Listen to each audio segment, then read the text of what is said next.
All right, folks. Something a little bit different, and I've just finished watching. Um, Completely. Well, it's not relevant because it's an ongoing topic, and it's causing people to speak about things, which is always good. Although a lot of this sort of stuff has been ongoing within the beer industry. But I've just finished watching the um, Disclosure documentary on BBC Scotland about Brewdog. And I thought I'd sort of throw my unnecessary, unneeded 2 cents into the mix. I did join Rob's live stream after it had aired, where they had a bit of a discussion, but I couldn't really get involved in that, really, because I hadn't watched it.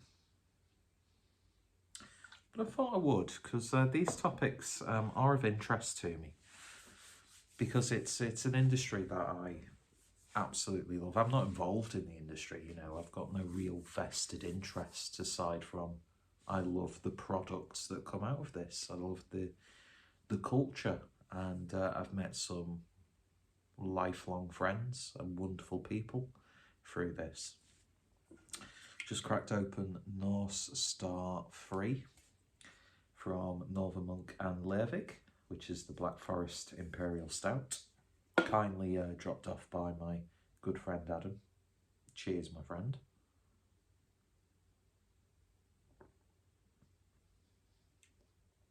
Don't usually like cherry in Imperial Stouts, but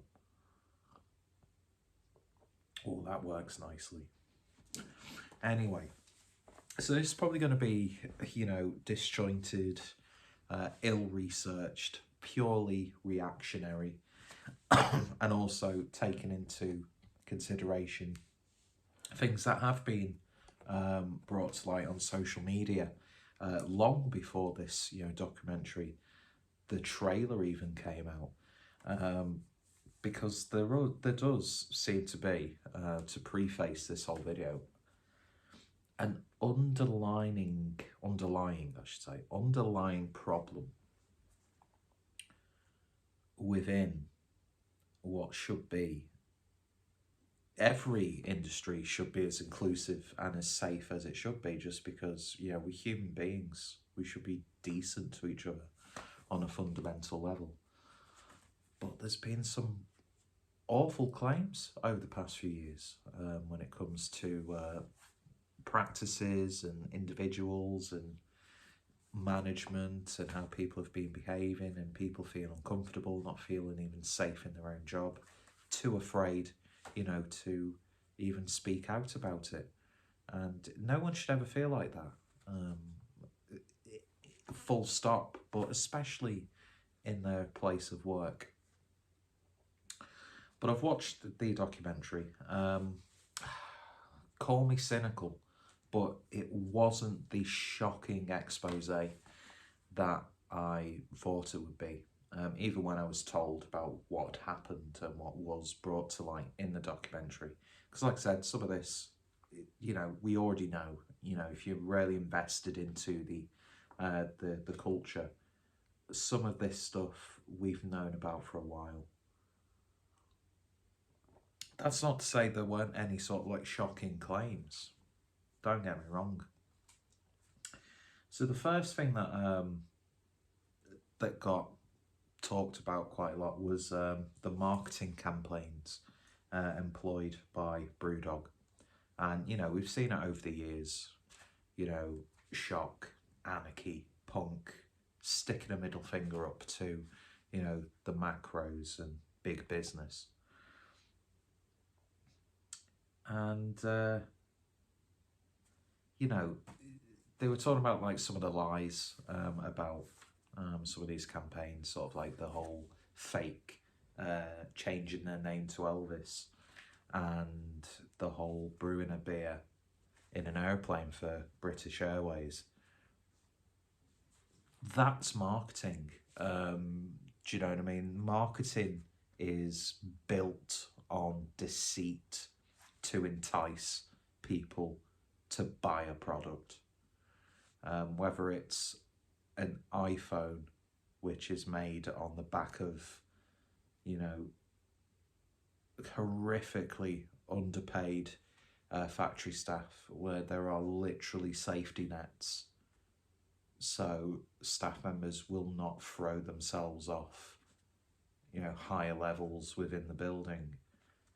Look at the fast food industry, how that burger you see from McDonald's on the big billboards and on the TV adverts, and then you get the burger in the paper, completely different. And you know, the way they photograph, it's all layers, they're spraying it with water. So I don't really, on a personal level, and this is all personal level, I don't take any sort of issue really when when marketing gets involved, because it's a shady business practice really. On a fundamental level, you do what you can to sell the product, the idea, the concept, the dream that you have, and there will be liberties taken. I mean, look at fashion billboards. You know, the amount of unnecessary photoshopping creating this, what, I don't know, who conceives that as like the perfect ideal of what a person should look like? So that was the first thing where it's like, the whole carbon negative thing. Now this was a little bit of a shock, really. They did try and make a big thing out of the fact that James Watt and the company use private jets, but how do you think Greta Thunberg traverses the planet? She's not on a raft or a makeshift sailboat. But the whole Lost Forest thing was quite an eye-opener. Using the alleged sort of like profits of Lost Lager to help plant this utopian lost forest, when really they'd applied for grants and it would be essentially funded by us, the taxpayer. Now, this video isn't me like blindly going against Brewdog, nor is it me blindly defending Brewdog. I wouldn't even say it's me playing devil's advocate, it's just me saying it as I see it. And a lot of people might find my opinion wrong on some things, on the whole thing. Some people may agree. We need to have conversations. There needs to be discourse with some of the issues raised in this documentary. Anyway, so then they went on to the whole equity for punks thing. We all know that they sold a quarter of the company to TSG, private equity firm. Public knowledge, we've known about that for a long time. When it happened, pretty much people knew about it. Let's see. So when they sold their own shares, James and Martin, they basically between them made 100 million, which on face of it, that's great. Yeah, you know, you've built a business, you've built a brand, you've built a culture, you've built a community, you've built an ethos. You were probably one of the biggest driving forces of where we are now with craft beer.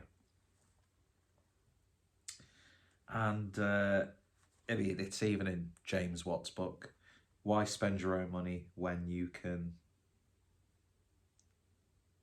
I've written it wrongly, it's not spend somebody else's.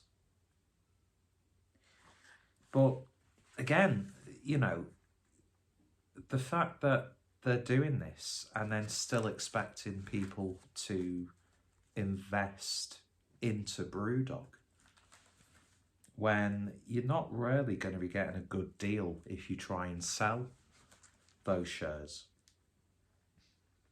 Now, a lot of the financial stuff, I'm not a banker. I'm something that sounds similar but starts with a W, but I'm not financially minded. Do you know what I mean? When it comes to shares, stock, that sort of stuff, they did simplify it, so it's a bit more palatable for people like me. But basically, it turns out that equity for punks isn't really going to, unless you invest heavily, you're not going to really see a good return on that. Especially with the fact as the more it progresses, the more Brewdog actually needs to get more money from everyday equity for punks backers. Now, I'm not an equity for punk member, but I know a few people who are, and see, the people I know approach this in the correct way, as seeing it as a sort of like a beer club or like a membership where you pay a little bit and then you get some benefits like discounts, a beer on your birthday. How many people have taken that on the offer? You get like free tickets to AGM for you and one other person, that sort of stuff. See, I don't think I would personally really want to invest any money into any brewery, really. Because you're not always guaranteed a return, really. Let's think about it. And I'm not going to stand here with the opinion of, oh, more fool you for believing in it. I'm not going to be like that, because there are plenty of people who've been fucked over on what, at the start, could have been a really good thing. You know, the drinkers and the people who are part of the community owning a little piece of something that they love, and then maybe reaping some benefits out of it, make a few quid. Nothing wrong with that. You know, ideas need to have investment. And they were interviewing one guy who, you know, obviously after all of this happened and he started looking into it a bit more, he sort of distanced himself away. But there was one thing that he did say, which I think people are going to overlook with this documentary and with Brewdog in general. For all their faults, and you just need to look at like fan pages and groups on Facebook and Instagram and blah, blah, blah, blah, blah, forums, whatever.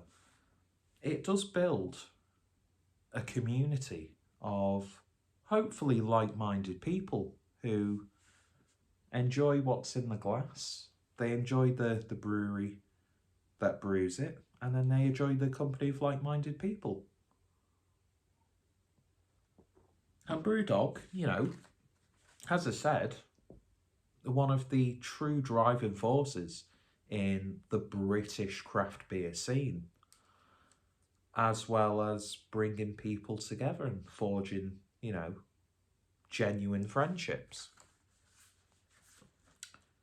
But of course, there's some very underhanded things going on. There's some very problematic things going on within Brewdog itself as a company.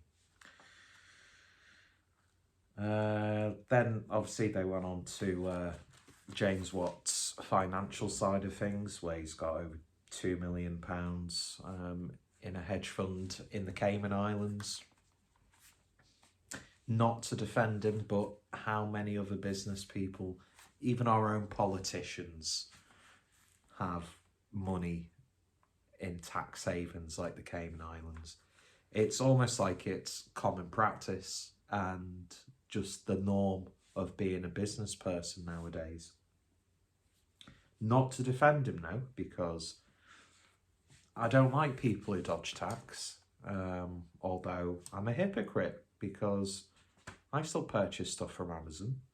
I still like me, you know, Starbucks every now and then. You know, there's I can guarantee people, you'll be hard pressed for the people watching this video, and it's a very select, small number of people, albeit. You know, I'm recording this on an iPhone, and I'm uploading it to YouTube. Apple products, yeah, they're all right.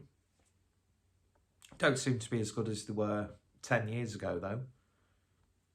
YouTube, very problematic platform if you're a creator, riddled with bias, censorship, a very broken copyright system and claim system.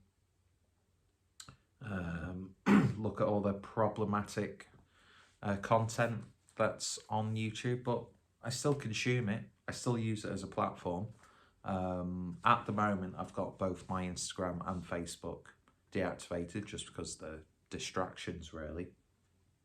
Not exactly squeaky clean companies.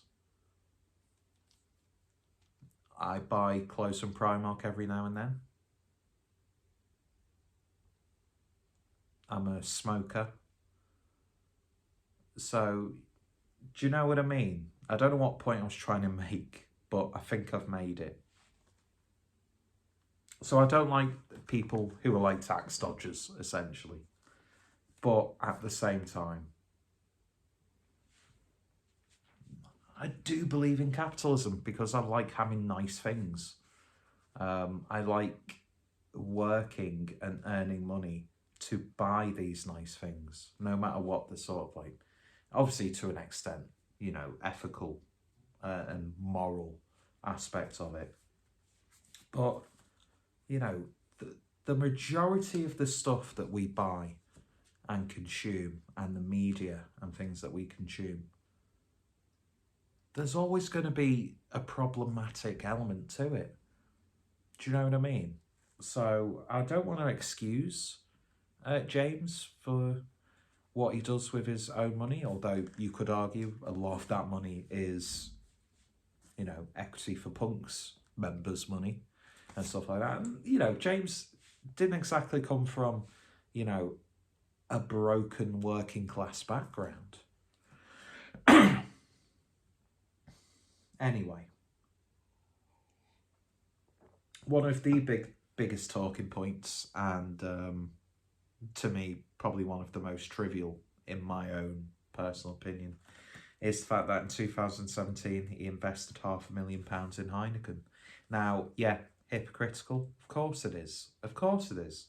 They even highlighted their Lagunitas and Beavertown stuff. They were showing the promotional, I can't remember for what lager it was, but when they basically went after shitty macro lagers and like blew them up. And that whole ethos and the rhetoric that's come out of James Watt's mouth. And obviously Martin Dickey, which, by the way, hardly mentioned in this documentary.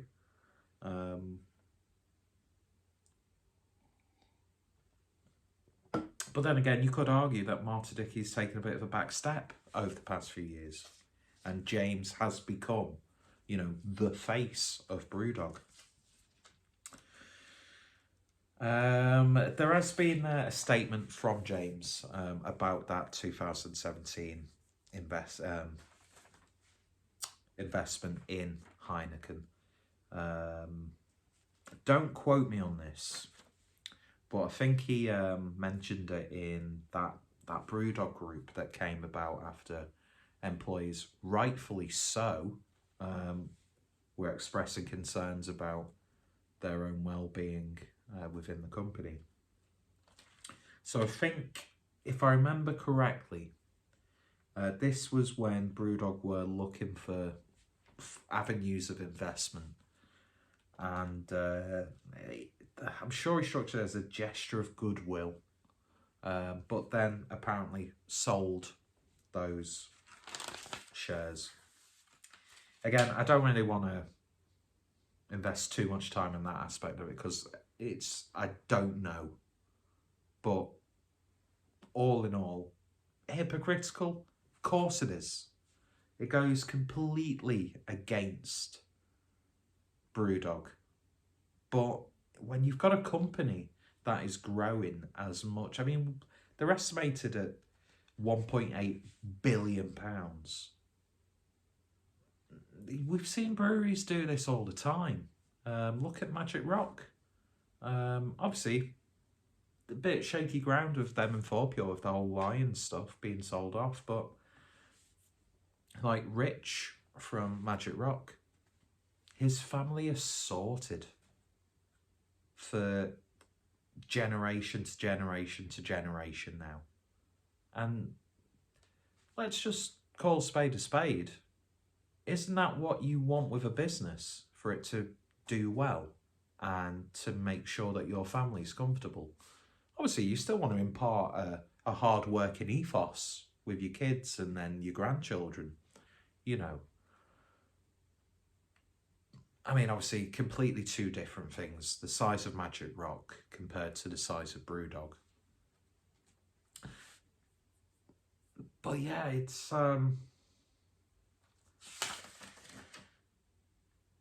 So that's why I'm not really too fussed or shocked about the whole Heineken side of things. To me, it's more of a idealistic problem for people who invest too much time and effort in that side of things. And my note here states it perfectly. In the grand scheme of things, it's just fucking beer. Now, listen, I've met so many great people within this. So there are aspects where it goes beyond just being an alcoholic beverage in the glass. But put it into context. It's water, malt, hops, yeast. And we're getting annoyed because of successful breweries.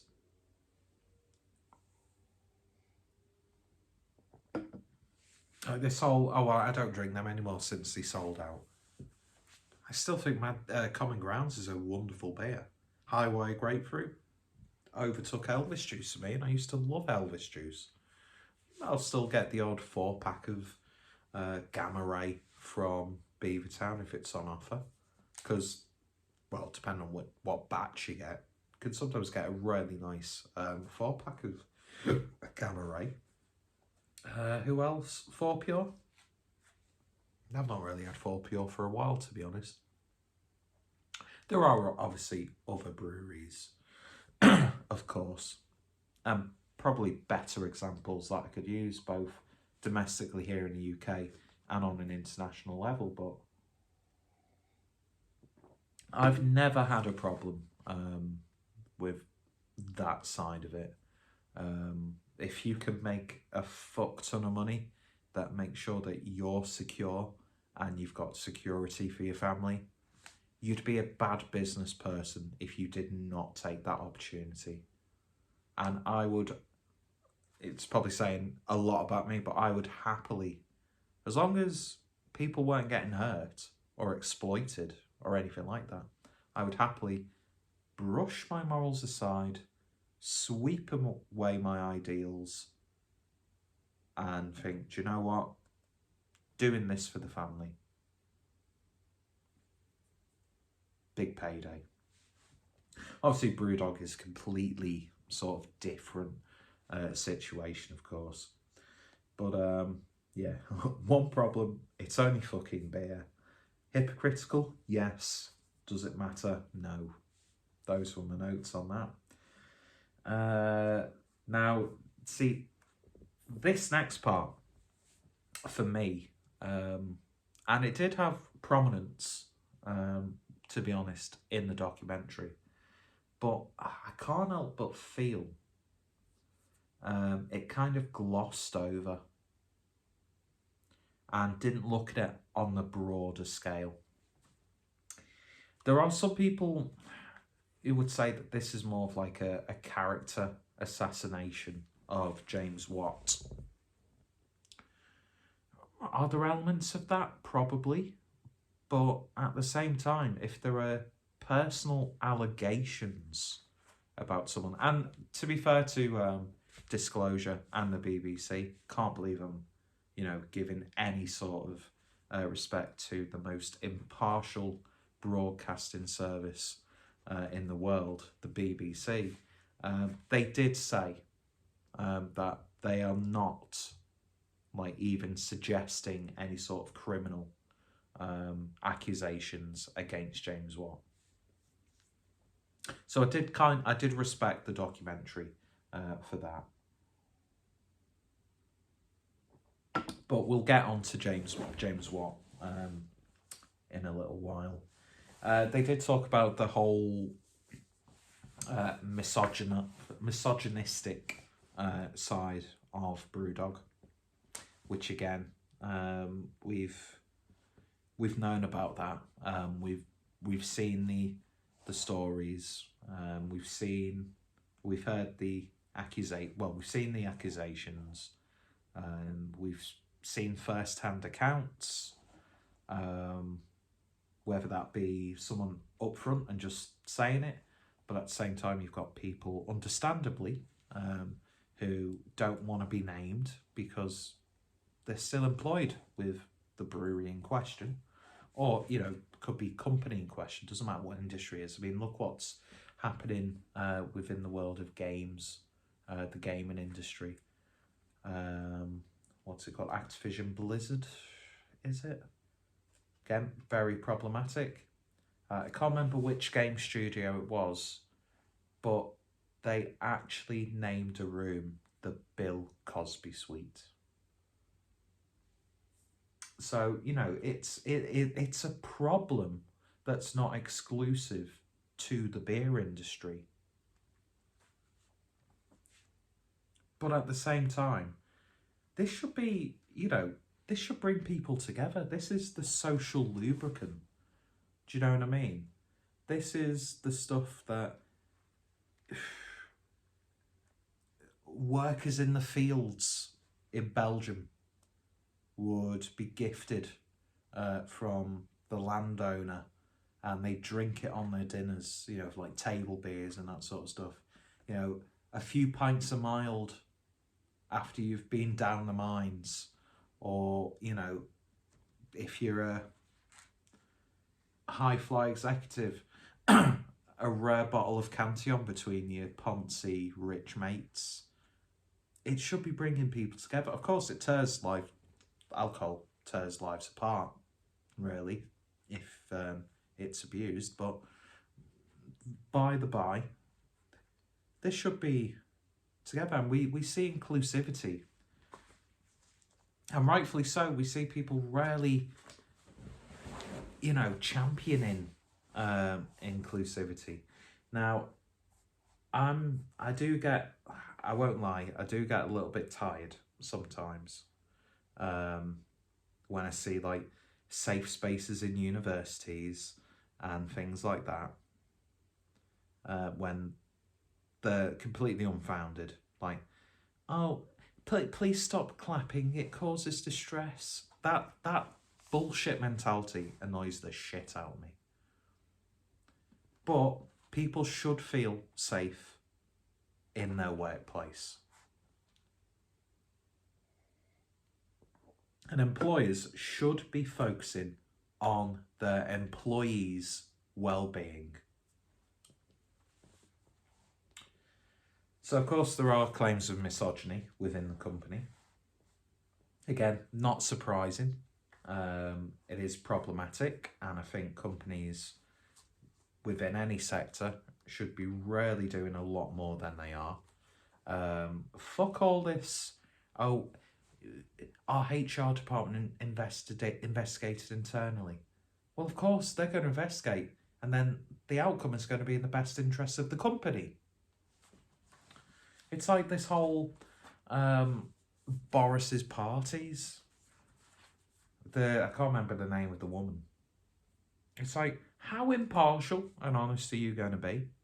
And at the same time, this is the same woman and the same group of people who are going to be, who are involved in the investigation of that whole blood scandal from like the mid-80s, where people were infected with HIV through blood, through an absolutely awful situation, which had concerns long before this drug was being administered to people. Because, just to go off topic briefly, the whole blood scandal from what was the name of it now? Can't really remember. Don't want to get bogged down in details, obviously. But you know, they were using plasma from homeless people. They were paying people for plasma. They weren't checking people, and you know, you've got a whole mass of people being infected with tainted blood and then succumbing. And it's just, you're really having that same person who's investigating her mates having parties, and then you want the same person to investigate. It just doesn't work. Internal investigations do not work. Doesn't work with the police. Definitely doesn't work with the police. It's not going to work. You need to have an impartial, hard to find, always vested interests. You need impartial investigations with no bias, no links. And I think that's something that really needs to happen. But I'm not in that industry. I'm not in that side of things. Do you know what I mean? This is just my naive sort of viewpoint on how we should deal with stuff like that. The whole Punks with Purpose, that's the page that James has been posting on. I'm not on Facebook at the moment, so I couldn't have a quick goosey gander.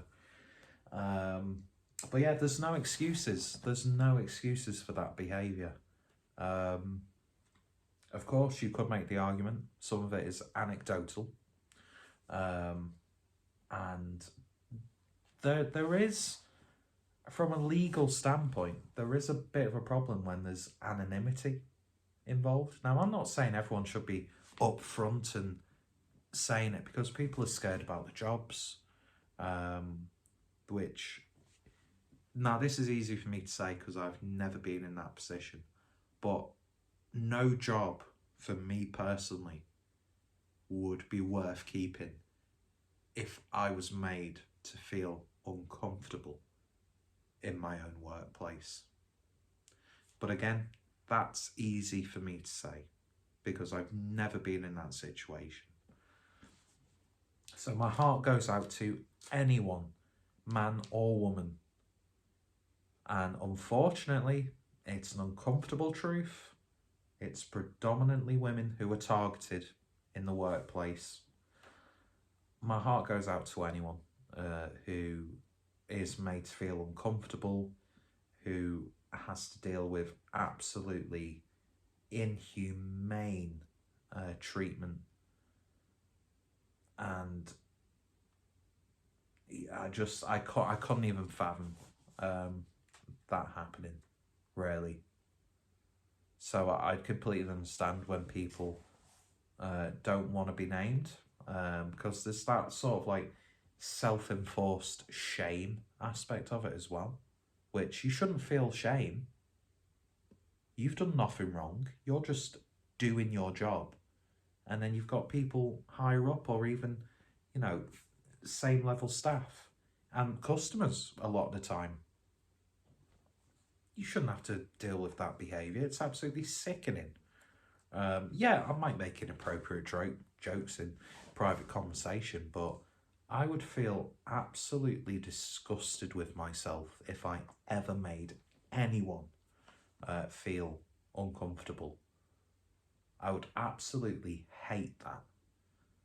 And I despise people who thrive off that, who just don't give a shit, who abuse their power and position.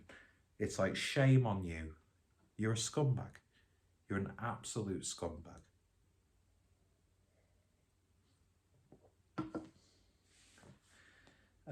Let's see. They mentioned that Brewdog actually conducted a survey within the company, and the results were very, very negative, to the point where there were employees at the time who, on this survey, were saying, just do not work for Brewdog. I would never recommend this place for a friend. Turns out the results of that survey never really made it up to the higher ups. I mean, they claim that they were blissfully unaware. It's very easy, get out jail free card to say, oh, we were completely unaware of it. Accountability. Don't know why I'm getting angry. So then the sort of like the second half of the documentary was focused on the American side of Brewdog. Which on the face of it, yeah, great. Brewdog's expanding like no other British craft brewery has expanded before. You know, the whole, I don't want to say cult like, because that's really condescending, but there is almost like a cult of Brewdog, really. It is a culture within itself, and it's spread. It's almost like Beatlemania, really, when you think about it. So, you know, this whole thing was like sold as a dream, and, you know, for employees, they were getting benefits that not many other, even domestic employers were offering. But it turns out that they were experiencing the same toxic sort of culture that people were experiencing in the UK. One thing I'm interested to hear is the sort of experiences that staff have had in other countries where Brewdog have a presence, to see if it's a universal problem within Brewdog, really, or if it's just in the two, obviously domestic and in America, the two most prominent Brewdog footholds, if you will. Let's see, toxic culture, and just like in the UK, people getting fired like that with no explanation. A marketing guy was saying that he just got told, oh yeah, this job doesn't exist anymore. You've got like 15 minutes to pack up your bags and leave. Then a few months later, his job's being advertised. So on a whim firings happening in the UK, seem to be happening in the American bars as well. And then this is when it turns into, I don't know. See, this side of things did genuinely shock me. I don't know James Watt personally, never met him. The way he comes across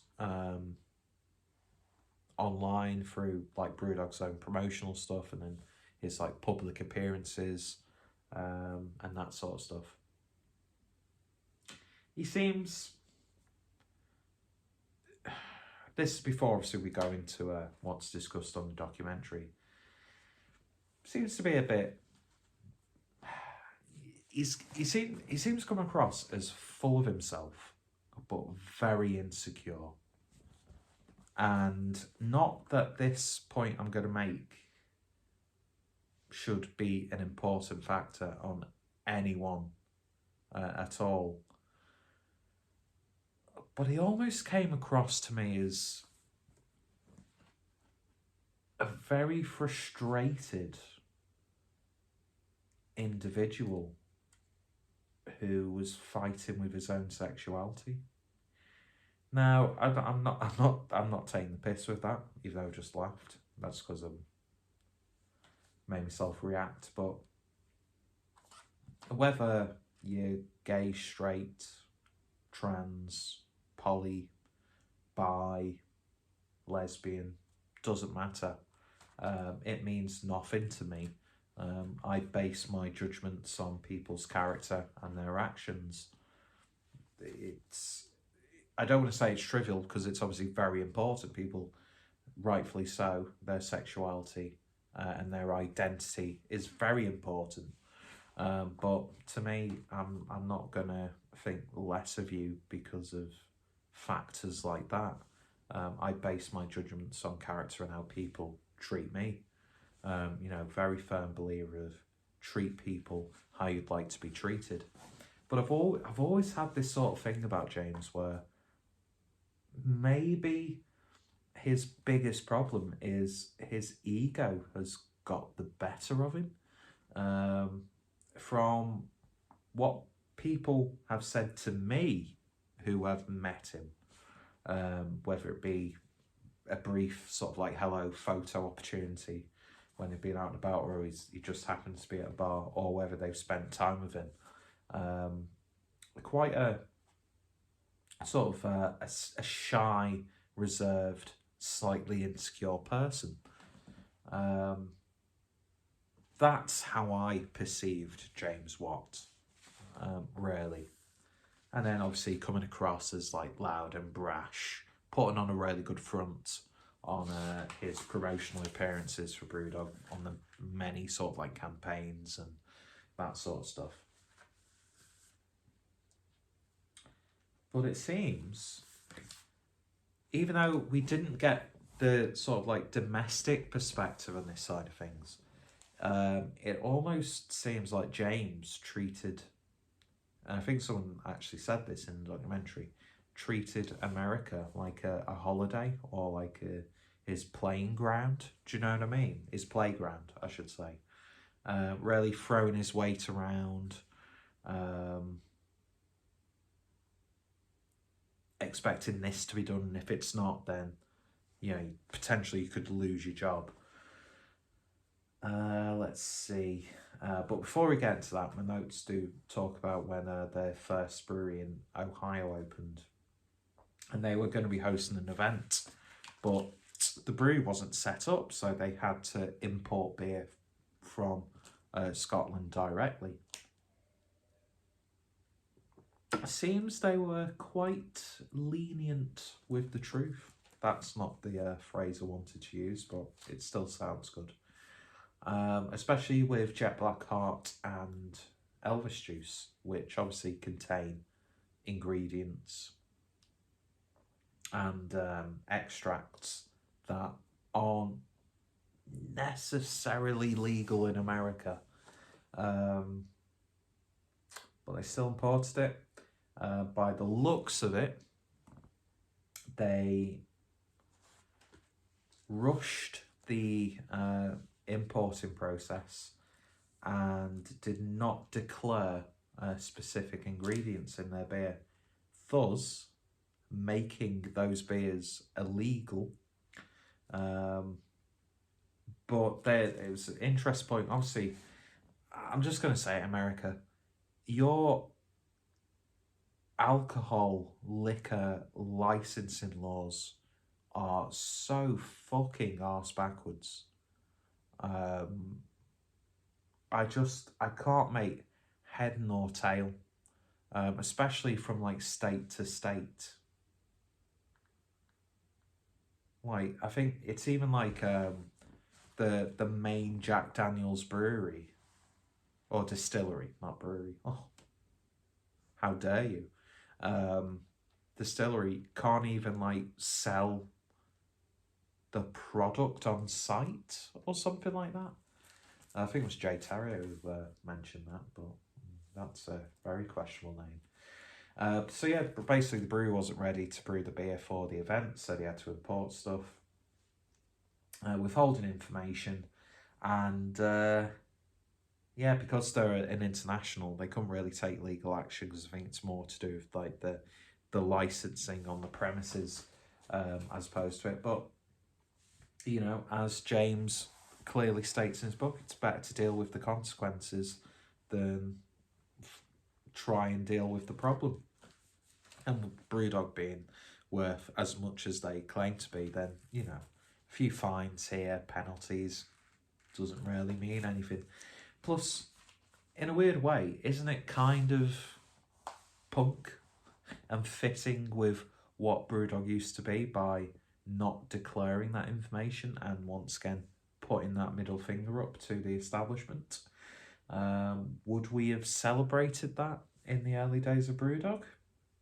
Who knows? But still illegal. And then we go on to something that I shouldn't laugh, because I think it's quite strange that jokes have but you know, it's the internet age. Sound like I'm 70 years old now, where memes rule the world. I'm sure there'll be, you know, James Watt NFTs selling for millions. Maybe some of the stills from the CCTV footage of his alleged actions could make very good. What are they called? NTFs? NFTs. I've got no fucking time for that stuff. Shit joke. Yeah, the whole apparently James has got a thing for taking lovely ladies up onto roofs. Yeah, quite strange. Obviously, I don't know. It's a weird thing, this one, because the main crux of like the employees who were talking about this, their whole issue was the fact, oh, it's not very professional. Oh, he's got to be setting an example to me, which I suppose, yeah, to an extent, an employer should lead by example. My prime minister should lead by example, but we won't make that comparison. Yeah, taking allegedly intoxicated young girls up to the roof of various premises and having a bit of a snog and a grope.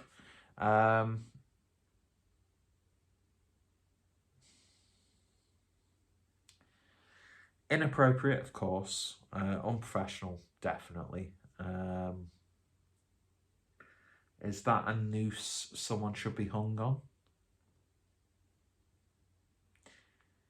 I think the main thing you should look at with that side of things, and like I said in the documentary, they're not trying to make any allegations of any criminal activity, but I think the biggest thing you should be asking is the person he's with, because they made a point of saying they were drunk, or the females were drunk. Were they consenting, and would they have been in the right sort of state of mind? Isn't the right word or term. Would they be in that situation where they can willfully go along with it? It's a bit of a shaky one, that, because allegations like that are really quite serious, rightfully so.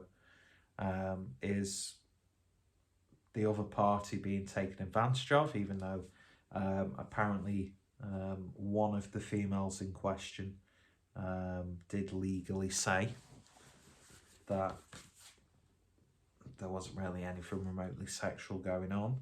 But then again, you know, if you want to deep dive into that, could she have been paid a bit of money to go along with the story? You don't know. You just don't know. Obviously, James vehemently denies it, that there was any sexual activities being enacted on rooftops. It did come across as a bit silly the way they were broadcasting it. I don't know why. Because it could be a really potentially serious thing. But again, like that whole unprofessional side of stuff, it's very low-hanging fruit for me. That specific aspect of it. I've seen inappropriate behaviour in the workplace. But then again, you know, you've got staff members who would feel very uncomfortable with what they're witnessing and what they may experience personally. one of the employees who actually brought forward her concerns, now this is something that I do find very suspicious on the part of Brewdog, is they sacked her for theft, even though there was an agreement that sort of like out of date stock couldn't really be sold. So she took a 6-pack of these beers that they weren't going to sell, with the understanding of the agreement. It's like, yeah, you can drink them, just take them. You know, like if you work in a restaurant, or like a takeaway, and you've got food left over, and they're like, yeah, just take it home with you. Have that when you get back in. That sort of stuff. So I did find that, I don't know why that stood out to me as much as it did. But you know what? Fair play to anyone in this documentary who came forward, by the way. And of course, not just this documentary, but over these past, God, we're going about nearly a year now, aren't we? If not more. So anyone who has the courage to come forward over stuff like this, you have my full respect, obviously. And yeah, I mean, we could get into that argument of like, oh, but if you're anonymous, is it really true? And of course, there's always that chance that there will be some untruths out there. There will be some false allegations. It's not outside the realms of possibility. But there's too many people with similar experiences, really.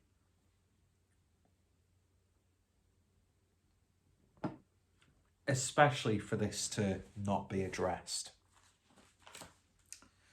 Let's see. Telling staff to not hang around the bar when James was there.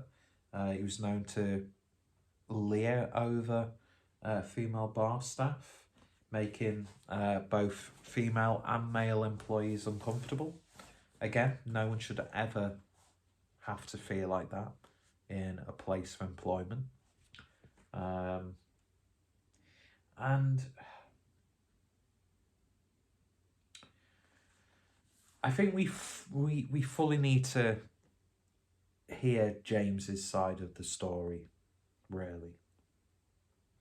What I will say is the claims against him, overwhelming, to put it mildly. Do I think it became a character assassination? No, not really. It would be interesting to see if over these next few weeks, if Martin Dickey does put out a statement. He might well have done. I don't really follow social media because, like I said, I've deactivated my Instagram and Facebook. Don't do Twitter. Annoys the shit out of me, quite frankly. Like I said, this isn't supposed to be an informative video. Do you know what I mean? This is just me, what I've watched, what I already know and what I've already heard and what I feel about it.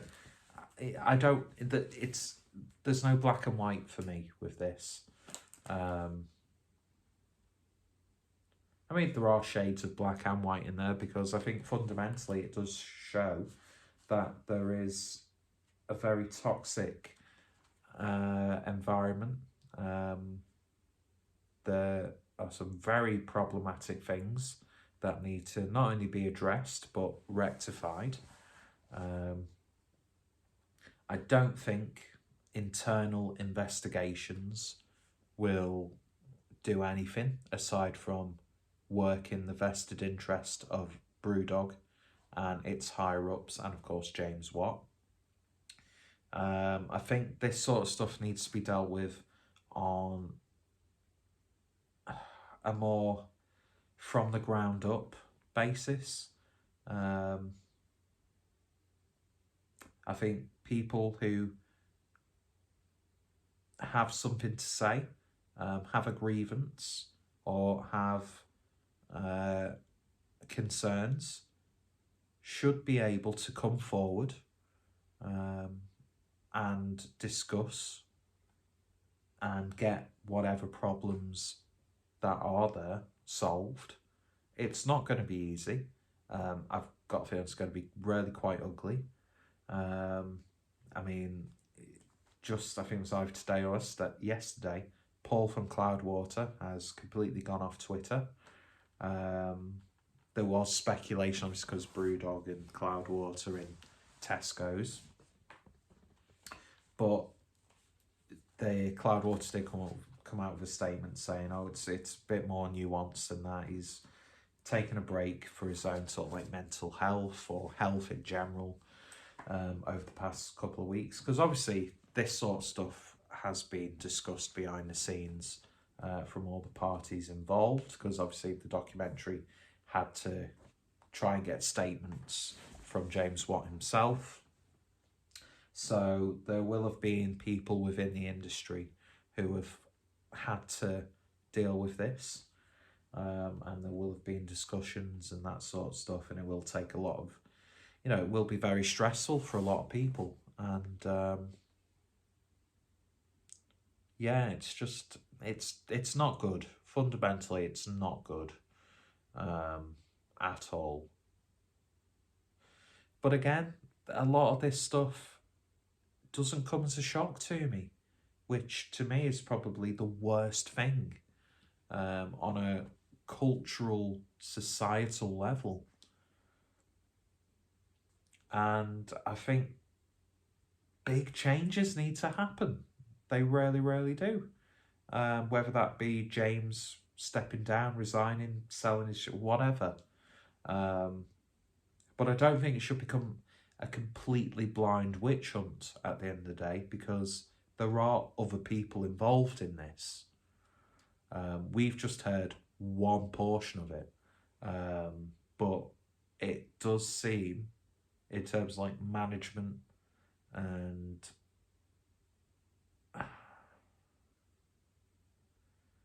it seems like on each level there's something cancerous and it needs to be dealt with.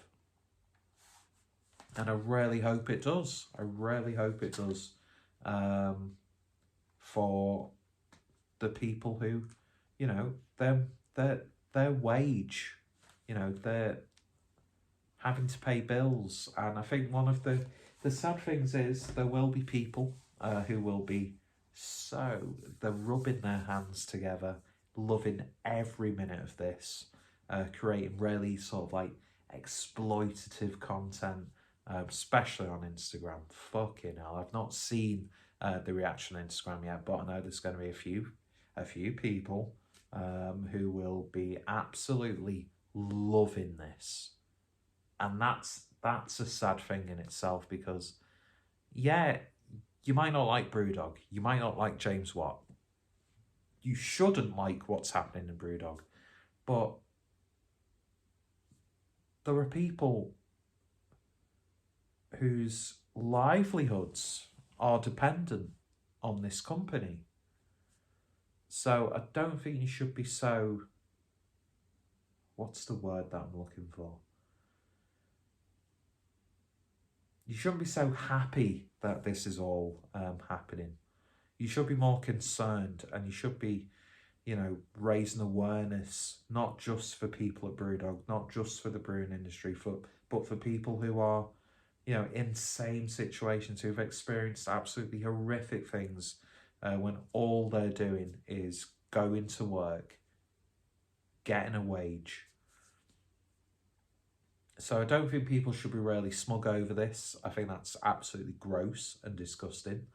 Because people's livelihoods are, going to be affected by this. And my whole thing on Brewdog, if you want to buy Brewdog beers, you buy Brewdog beers. If you're an Equity for Punks member, stay an Equity for Punks member if you want to. Don't feel, like forced to completely distance yourself from Brewdog if you don't want to. Maybe think about it.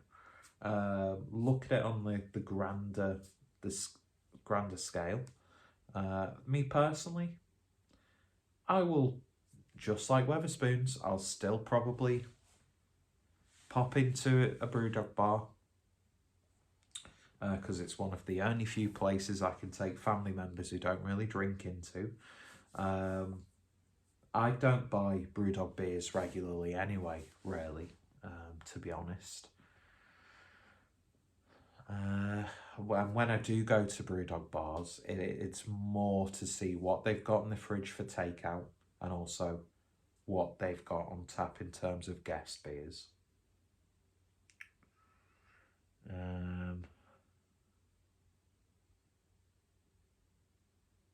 Yeah, so it's one of those things, isn't it? It's like, you make that decision. Don't be browbeaten or shamed because of the decision of what beer you like to drink. You might enjoy the beer, and yeah, you are, obviously your money's going to the brewery, but you can still vehemently disagree with what's going on.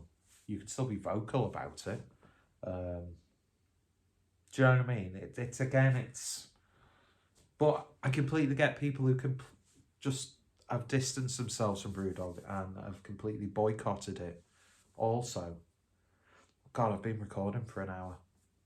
I think one of the things that broke the straw that broke the camel's back for me personally, before I even knew about this documentary coming out, was the whole sad AF thing. Now, that is one of those few moments where it genuinely pissed me off. Because knowing Brewdog being Brewdog, it just felt so gross. So tone deaf.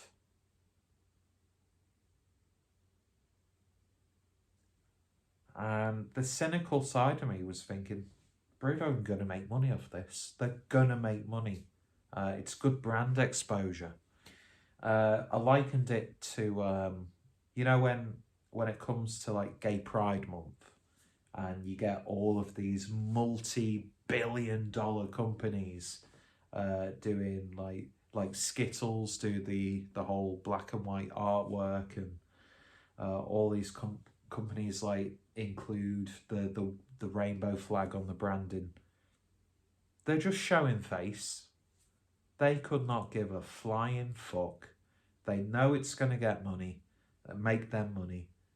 They just want to be seen to show that, yes, we support you, we care about you. No, they just want your money at the end of the day. And I can't help but feel to get that sort of vibe from stuff like that. It's like when they did that Pink Punk stuff as well. That was just a misfire. But at the same time, Sad AF though, wasn't it? That's such a condescending name for the cause that you're raising money for. But you know what? As misguided and as tone deaf and as crass and as gross as it was, if at least one person, if that at least helped one person in the grand scheme of things, then you know what, more power to them. But to me, it was just like, this is just another marketing exercise, really. And I'd be interested to see if I can't remember what charity it is that's involved with that Sad AF beer, but I'd be interested to see what they're doing. I know there's been like that whole Love Hearts Parma Violets IPA with whoever makes Parma Violets, and like the Tony's chocolate. So it's going to be really interesting, all of these like collaboration side of things with Brewdog. I know Cloudwater look like they're going to be distancing themselves, but of course they've got, a contract to fulfill, and they've got the things that they have to oblige, and they have to see it through, which is understandable. But yeah, it's one of those things, isn't it, really? Anyway, don't know what people have got from this. Have I put forward any rational views? Am I just a jaded 33-year-old man who's like 50 years old, so he's got a cynical view on the world? Have I been overly defensive of Brewdog and James Watt, or have I not been harsh enough? Let me know in the comments. The most important thing is, this should be making people discuss, get into a discourse, whether you agree or disagree, or agree on some points and disagree on some points. We should be talking about this.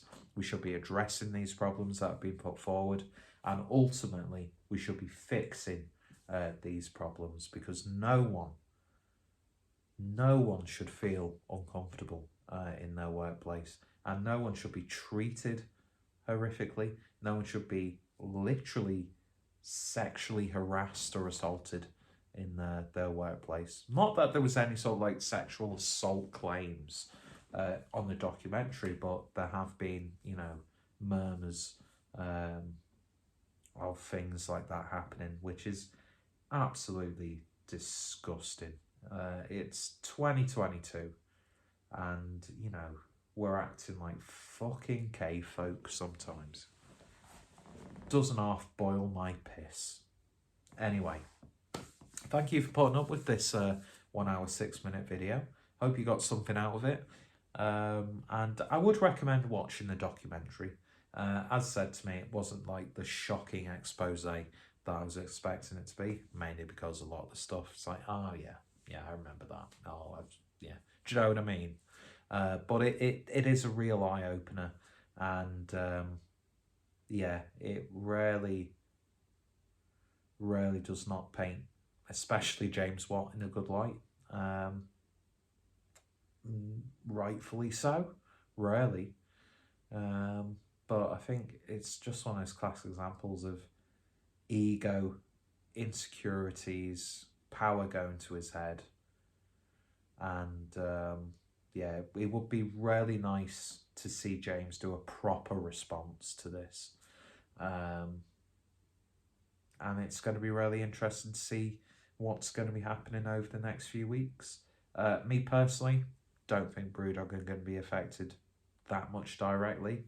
They'll still be churning out their beer. They'll still have their loyal fan base. Would it surprise you if they release a fucking beer in commemoration of this with a really stupid name? You just don't know, but you kind of know. That's the weird thing about Brewdog. Very sensationalist, very controversial, but misses the mark a hell of a lot of times. Anyway, I don't even know what time it is. It's very late though. I'm going to go to bed after I finish this wonderful beer from Northern Monk. See you guys later. I'll be interested to hear your comments in the description, and I'm out of breath.